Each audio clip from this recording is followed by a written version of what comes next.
Sometimes one of the hardest things you can do as a parent is allow your teen space and time to come up with a response to some of the questions that you have.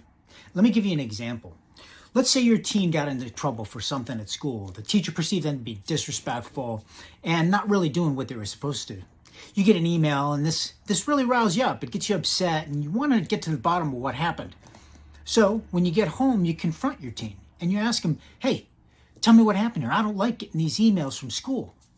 You're fairly confrontational because you're upset and you don't have a lot of time to mess around, so you want to cut straight to the chase.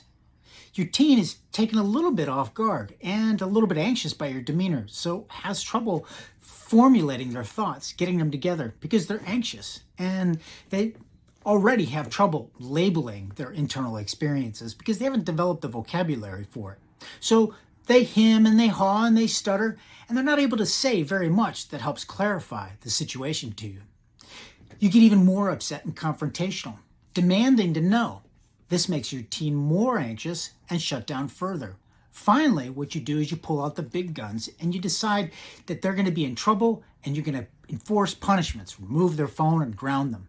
This does it. Your teen becomes even more upset, panicked, and anxious, and may even become argumentative. This proves your beginning assumption, which is your teen is disrespectful and doesn't know how to respond appropriately to adults. You started off coming in with a preconceived notion. That sets you up for a series of interactions that were self-fulfilling. We do this a lot with our teens. We also do it with other people. You may know this from work. Recognize when you've gotten an idea in your head and you lead with that, and it actually makes people respond in a way that's consistent with your thinking. When we do this with our teens, we set them up and we set ourselves up for negative interactions.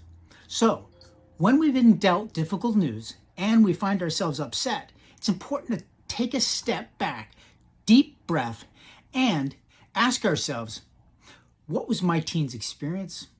Let me get their perspective. I want to hear them out.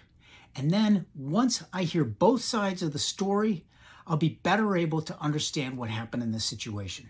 Starting with the desire to understand, to listen, and provide your teen with an opportunity to explain themselves in a non-confrontational way can actually lead to much better results and model interactions for the future. They also encourage your teen to trust you, knowing that with difficult information, you're not going to fly off the handle and you're going to be willing to listen to their side of the story.